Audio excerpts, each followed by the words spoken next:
All right, what's up, guys? Welcome back, people. This was a 2-0 win over West Ham at home for Arsenal. Not the most exciting watch again. I mean, the last match was Olympiacos, a 2-0 win. This match, a 2-0 win against one of the worst teams I've ever seen. West Ham put up an awful performance. I mean, they didn't do anything all game. Like, you look at our possession stats, you look at our total shots, big chances created. I mean, they only had two corners and really didn't do anything. When you're talking about a team in the Premier League that's supposed to be up there, they sell Declan Rice, they get this £100 million signing or sale of a player. They sell him to us, and they don't do anything with their money. I mean, I feel bad for a guy like Jared Bowen. Like, these guys didn't create anything all game. It was honestly a bad watch, and we could have tucked away a couple more. They're lucky it was only 2-0, but at the same time, we need to be attacking, and scoring these goals. Listen, it's West Ham at home. 2-0. You score a fluke penalty, goal by Saka, great penalty taken, but I think it's a foul outside the box on Urian Timber. I actually don't think it's a penalty, free kick and a yellow card given, but we take it. We don't get these calls normally, so I'll take this all day. And then a Declan Rice tucked away shot at the top of the box or just inside the box area. He finished a great save by the goalkeeper there. It popped back out to him as it gets cut inside. And when Eze cuts inside and takes that right-footed shot low, the goalkeeper makes a good save on West Ham there, and it pops back to Declan Rice, who's able to tuck it away.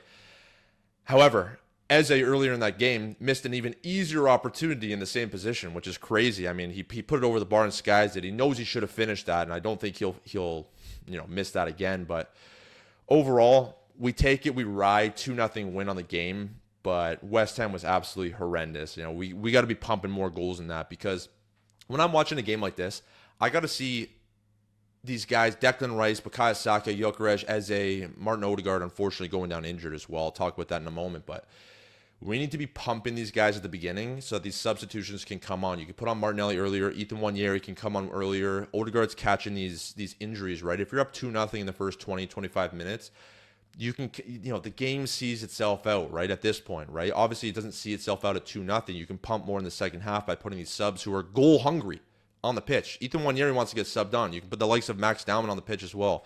Martinelli's goal hungry. He doesn't want to come on in a game where, he's, has to catch up to the game pace again. He's trying to be a moving player there that's making pieces move. But listen, at the end of the day, we ride 2-0 win. It's easy to say now, but that was a horrendous watch. We got to be tucking goals earlier. Unfortunately, Martin Odegaard's injured again. It's his knee. He had that problem when he got that injury for Norway last year. So I hope it's not that big of a deal. But this is not good seeing this guy come off the pitch in the 30th minute. 2-0 up, and you can kind of see the game out. It's like last game versus Olympiacos, where Gabriel's getting injured, and you're kind of going, man, if you guys are scoring more goals early on, you can make these substitutions. Christian Mosquera coming on. Luckily, Gabriel was able to play today, but man. Anyways, so let's get into some player ratings. We'll go to the lineup here and see, David Raya, Nat, Saliba, and Gabriel. I will say I'll give them a solid 6 again because they didn't have anything to do, similar to last game.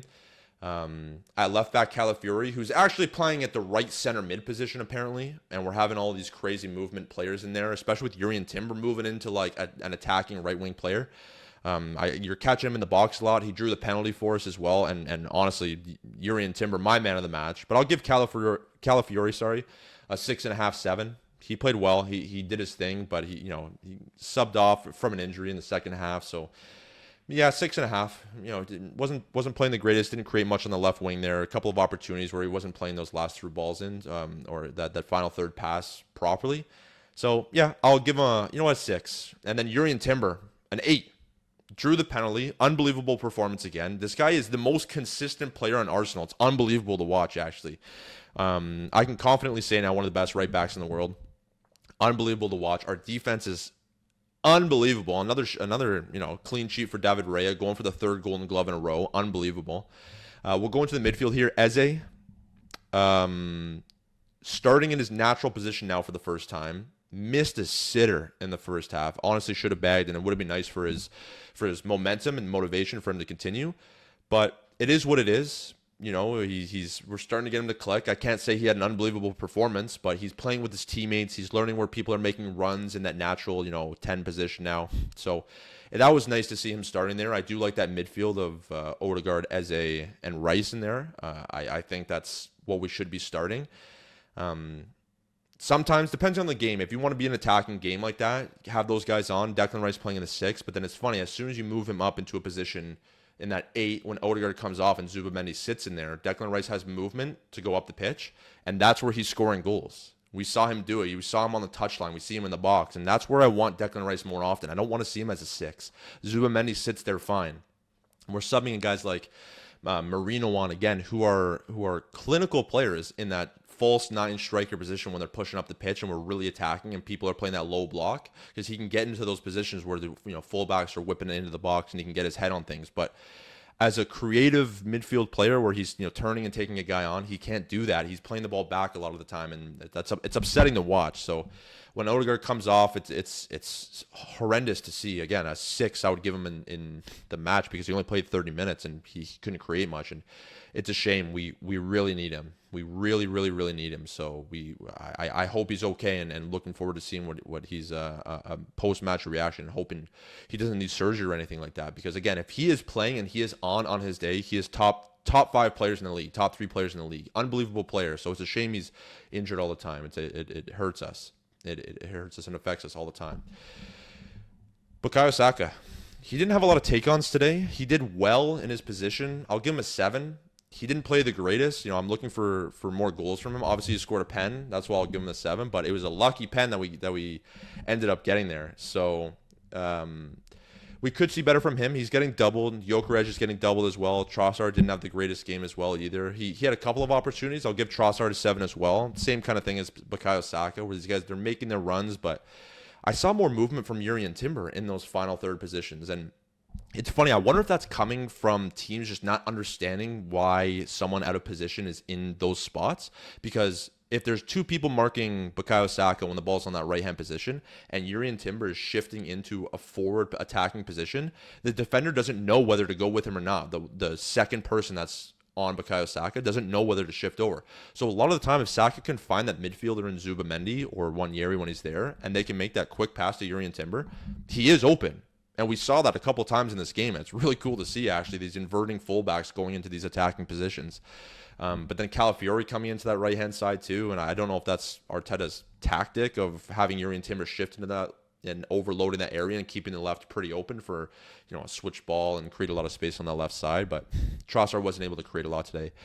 And Gyökeres, unfortunately, again, he couldn't create much in the game. Luckily I have eyes and I can see that this guy has potential, but I don't want to talk about a potential player all the time. Potential player against a team like West Ham, he has to score. He has to be bagging in these games, unfortunately. For the guy's sake, we have a striker, one of the most prolific goal scorers in Europe, at that 9 position. He has to be scoring. Martinelli actually played a really good ball across, Declan Rice played a really good ball across in a similar one where he had scored in, I think it was against Leeds, where Eze played in the first minute of the second half against Leeds, where a ball goes over the top, Eze first time cuts it across the box and Gyökeres tucks it. So I think Gyökeres honestly has an opportunity to tuck it there when Declan Rice finds him in there. Again, Declan Rice in those advanced positions. We like that. Gyökeres may have to score there. I'm thinking he does. I see him in that position. I think, you're one of the most prolific goal scorers in Europe. You have to tuck that. So he's found you in the position you want to be in. Goes past you. Hard luck, but we need you scoring, pal. We need you up there, and I guess especially against a team at West Ham at home, we need you bagging more goals. Anyways, that's the Arsenal. 2-0 win over West Ham. Currently sitting top of the Premier League with Chelsea and Liverpool to play next, so we'll see how that game turns out. I'm hoping for a draw or a loss for Liverpool. I don't want Chelsea to win either, to be honest, because bun them. But it'll be nice to see, a nice little game there, 2-2, 3-3 little game. Liverpool drop points again. We'll be, if they tie, then we're okay. So if they tie, we're top of the league, only on goal differential, and they have a couple of hard games coming up, and we have a couple of ball rolling games where we should be rolling over teams as well. So let's keep this momentum up, not conceding goals, winning these games 2-0, seeing them out, and continuing to attack and continuing to play some good football. We're going for the league this year, man. Come on, Gunners. Anyways, thanks for watching, guys. Take care. We'll see you in the next one.